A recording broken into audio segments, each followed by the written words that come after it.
사무엘하 23장 13절부터 23절까지의 말씀 우리 한 목소리로 읽겠습니다. 또 30두목 중 세 사람이 곡식 벨 때에 아둘람 굴에 내려가 다윗에게 나아갔는데 때에 블레셋 사람의 한 무리가 르바임 골짜기에 진쳤더라. 그때에 다윗은 산성에 있고 그때에 블레셋 사람의 요새는 베들레헴에 있는지라.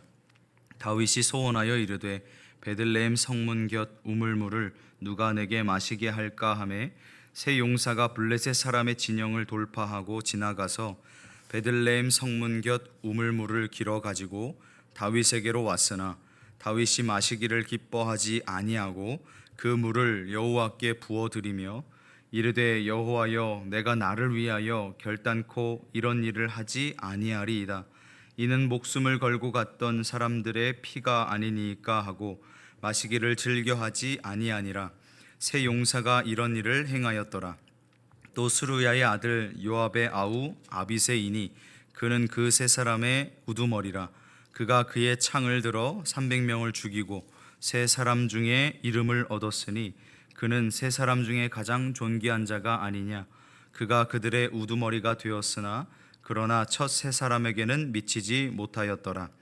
또 갑세엘 용사의 손자 여호야다의 아들 브나야이니 그는 용맹스러운 일을 행한 자라.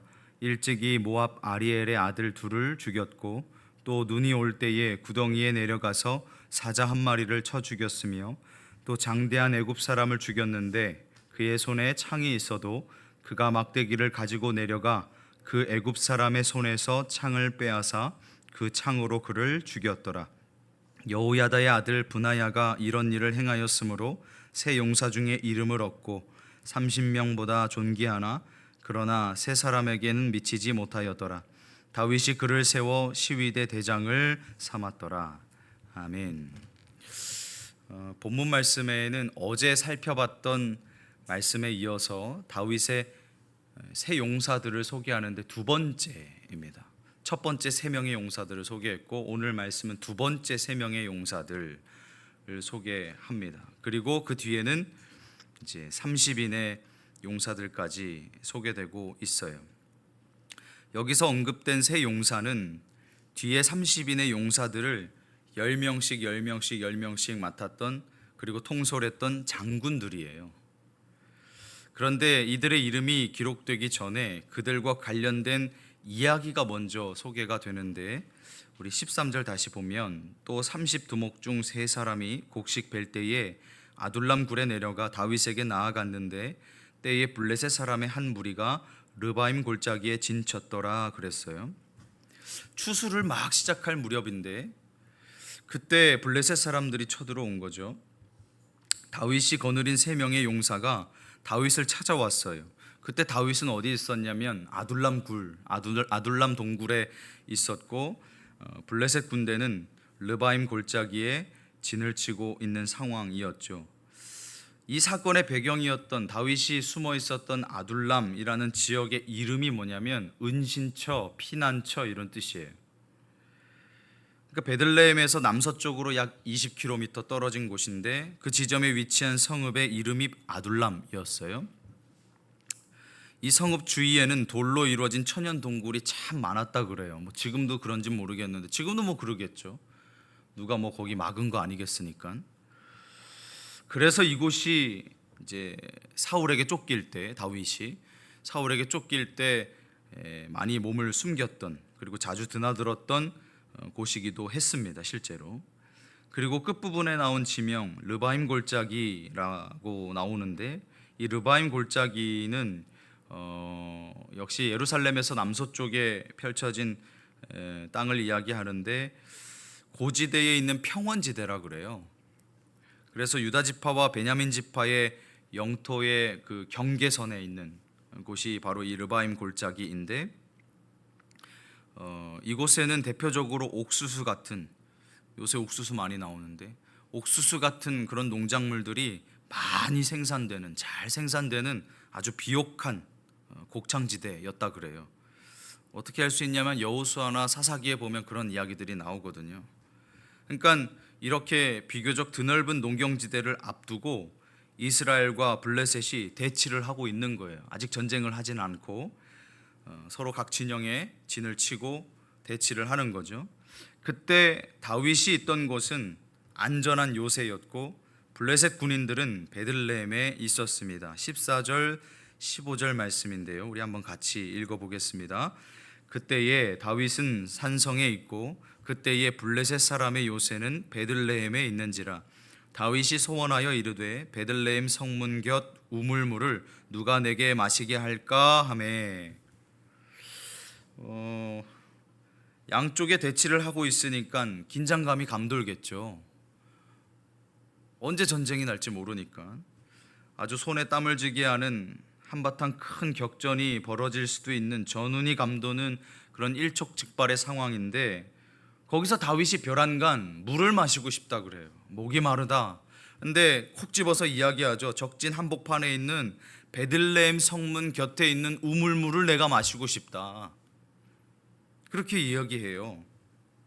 아마 이 전쟁을 앞두고 있는 군사들의 입장에서는 아주 극도의 긴장 상태에 있었을 텐데, 그렇죠? 적의 진영에 있는 우물물을 마시고 싶다니, 그 다윗의 염원이 아마 비현실적인 얘기로 들렸을 거예요. 아마 그 군사들 가운데는 충성스러운 군사들은 그런 생각 안 했겠지만 분명히 그 소집된 군사들 중에는 이런 생각하는 사람 분명히 있었을 것 같아요. 아니 지금 다윗이 제정신인가? 아니 내가 잘못 들은 건가? 막 그러면서 다윗에 대해서 안 좋게 생각하는 사람들이 있었겠죠. 그런데 어떤 일이 벌어졌나요? 16절, 우리 16절 말씀 같이 읽어보겠습니다. 새 용사가 블레셋 사람의 진영을 돌파하고 지나가서 베들레헴 성문 곁 우물물을 길어 가지고 다윗에게로 왔으나 다윗이 마시기를 기뻐하지 아니하고 그 물을 여호와께 부어 드리며. 그럼에도 불구하고 새 용사가, 이름이 없는 이 새 용사가 적진 한복판을 뚫고서 다윗이 그토록 염원했던 베들레헴 성문 곁 우물물을 길어와요. 다윗 왕이 마시도록 다윗 왕에게 갖다 바친 거죠. 다윗의 소원을 들은 그들은 죽음을 무릅쓰고 적진에 침투했던 겁니다. 저는 이 대목을 묵상을 하는데 가히 상상이 안 가는 충성심이에요. 아무리 내가 섬기고 있는 왕이 물을 마시고 싶다 한들 내 목숨을 걸고 그 물을 구해올 수 있을까? 그냥 옆에 있는 물 떠서 주면 안 되나? 다른 우물 가서 떠오면 안 되나? 안전한 우물에 가서 떠오면 안 되나? 그런 생각이 바로 드는데, 이 새 용사는 다윗이 적진 한복판에 있는 그 베들레헴 성문 곁 우물물을 직접 가서 가져와요. 이 일을 통해서 이 새 용사는 다윗을 위해서 목숨까지 바칠 수 있는 충성심을 가지고 있다는 게 다윗 개인에게는 물론 이스라엘 전체에게 증명이 됐겠죠. 와, 저 세 사람 충성심 대단하다.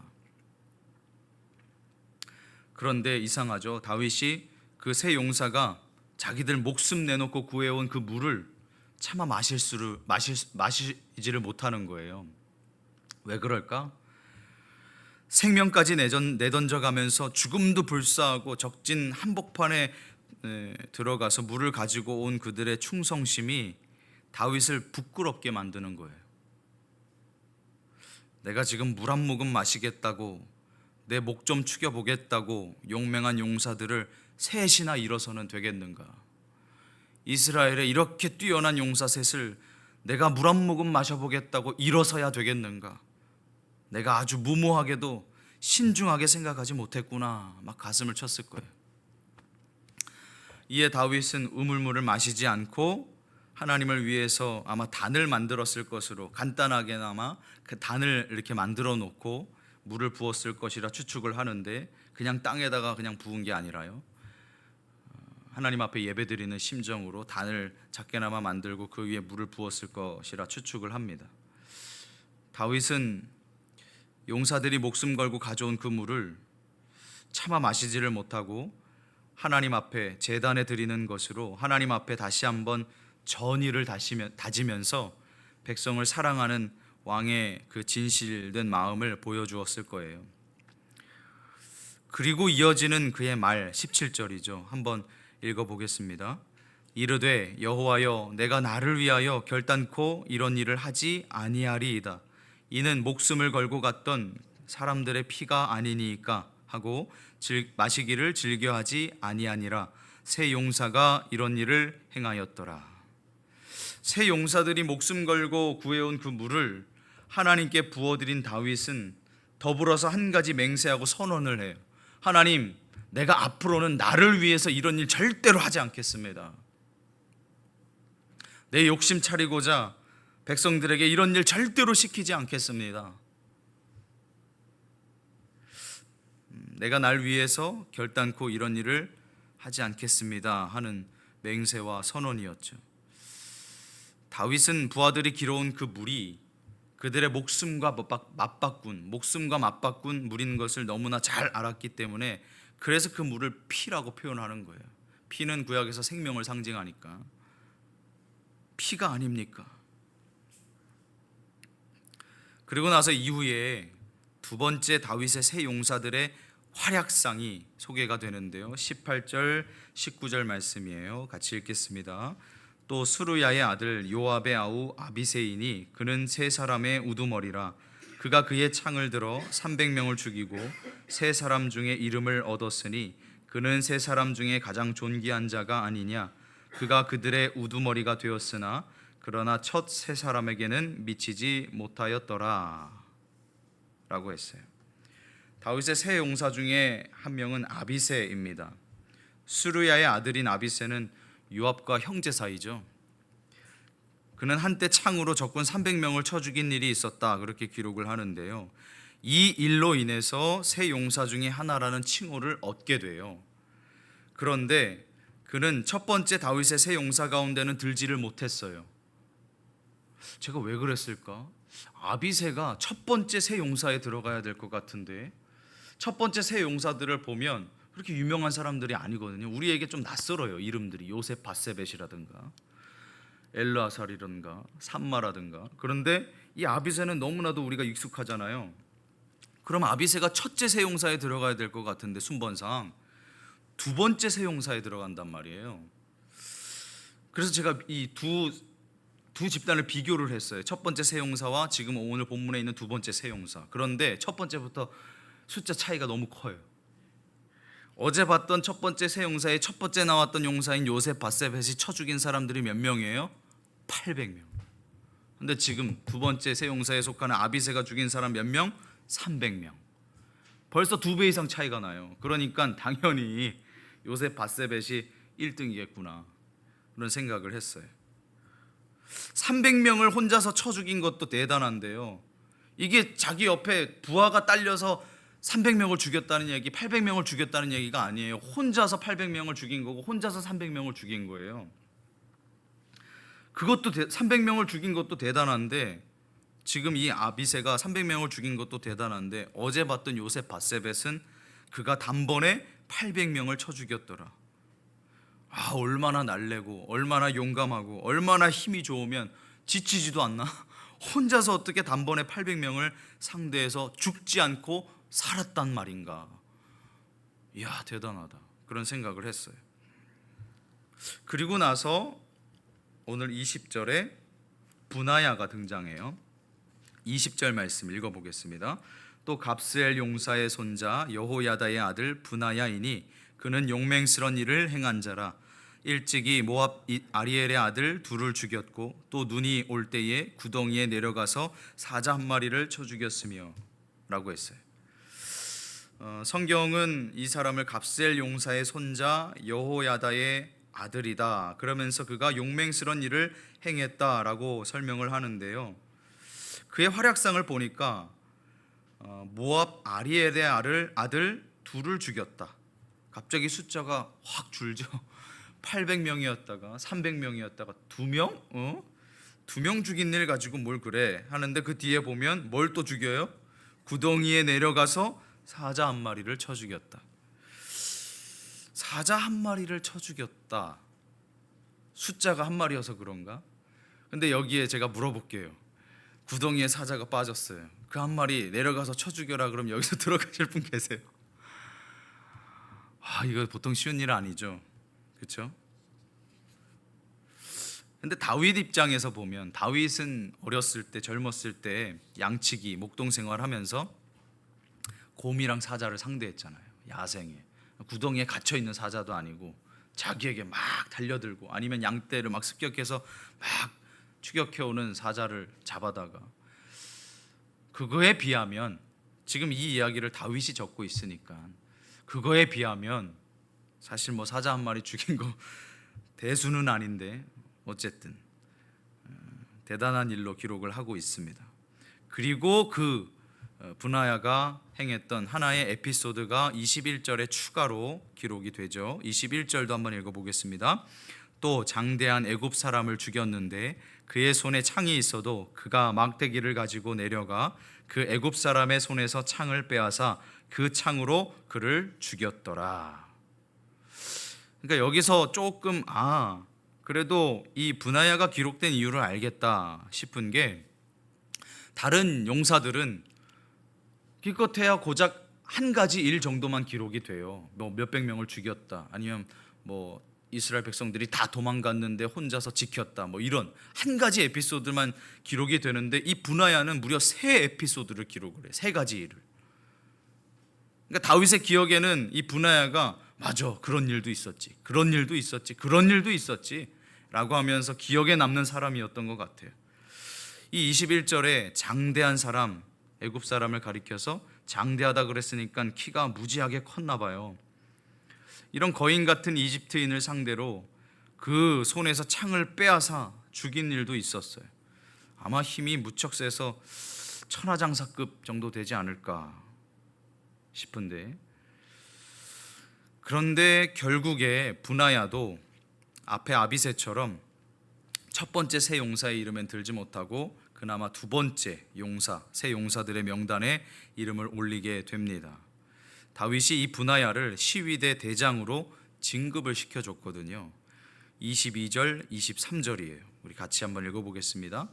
여호야다의 아들 브나야가 이런 일을 행하였으므로 세 용사 중에 이름을 얻고 30명보다 존귀하나 그러나 세 사람에게는 미치지 못하였더라. 다윗이 그를 세워 시위대 대장을 삼았더라. 네, 이러고 이제 말씀이 끝나는데 좀 이상하죠. 분명 세 용사라 그랬잖아요. 근데 몇 명만 나왔어요? 두 명만 나왔죠. 아비새 그리고 브나야. 한 명 어디 갔어요? 한 명이 빠졌어요. 이유는 정확히 알 수는 없는데 생략했어요. 어쨌거나 앞에 두 장군과 비견할 수 있을 정도로 뛰어난 용사이면 틀림이 없을 것으로 추측이 되는데, 다윗이 분명히 세 용사가 이런 일을 행하였더라 라고 말하면서 두 번째 세 용사들에 대한 언급을 마무리합니다. 아마 말하지 않아도, 언급하지 않아도 이스라엘 백성들이 다 아는 사람이었을 거예요. 다윗이 이스라엘의 왕이 될 수 있었던 것, 그리고 그가 역대 모든 왕들 가운데 가장 위대한 왕으로 기억되고 존경받을 수 있었던 것은 현재도 그렇죠. 현재도 수천 년이 더 지난 현재 이스라엘 백성들에게도 가장 존경하는 이스라엘 역대 왕이 누구냐 꼽아라 그러면 탑3가 아니고 그냥 단연 1등이에요. 이스라엘 백성들에게 가장 존경받는 왕이란 말이에요.